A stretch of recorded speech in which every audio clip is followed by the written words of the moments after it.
Welcome to Networks Professionals.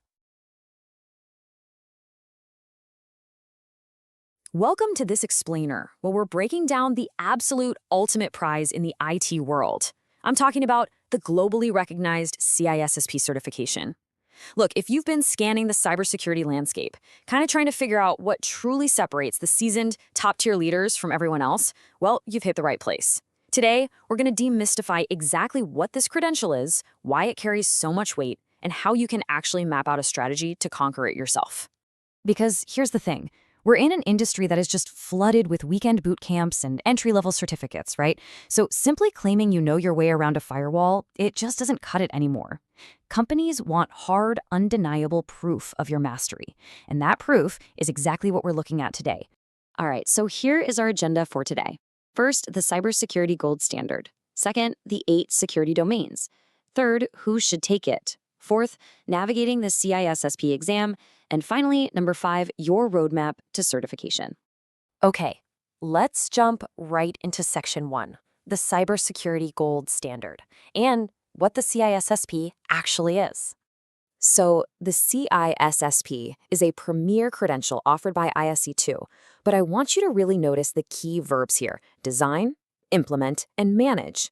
You see, this isn't just about proving you can configure a router. No, it proves you can strategize and manage an entire global security posture from the top down. It essentially signals to employers that you see the whole chessboard, not just the individual pieces. And why is this universally known as the gold standard? Well, first off, it's totally vendor neutral. It doesn't tie your expertise to just Microsoft Azure or AWS. It proves you understand universal, foundational security concepts. Second, it bridges this massive industry gap by validating both your technical grit and your managerial finesse. That is a really rare combination, and honestly, it's exactly what significantly boosts your earning potential and opens those doors to senior leadership roles. Moving on to Section 2, the 8 security domains, also known as the common body of knowledge. Just take a second and think about the sheer breadth of topics here. It's wild.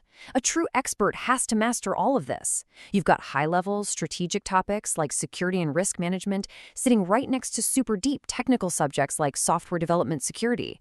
It is an incredibly wide net to cast, which is exactly why passing this thing is such a massive badge of honor. That brings us to Section 3, who should take it? Time for a quick reality check. Look, jumping straight into the CISSP as a complete beginner, honestly, that's just a recipe for frustration. If you're brand new to the field, you're going to want to start with the fundamentals, things like CompTIA Security Plus and getting dirty with hands-on labs. The CISSP path is explicitly built for seasoned pros. We're talking security analysts, network engineers, IT managers. In fact, ISC2 strictly requires a minimum of 5 years of paid, cumulative work experience across these specific domains, so you've got to put in the time. But wait, what if you have the brain power and the knowledge, but you just don't have those 5 years on your resume yet? Well, there's actually a fantastic stepping stone path for you.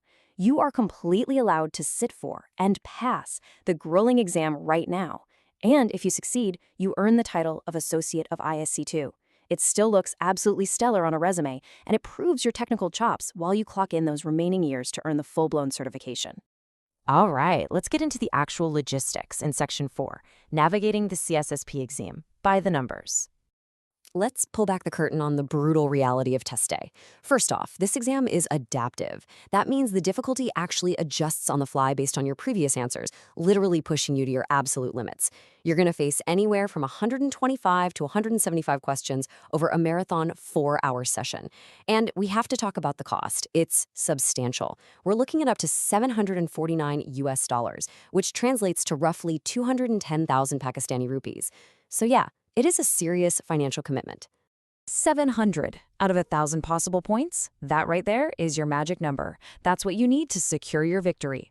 But hitting that 700, it is notoriously tricky. Let me tell you why.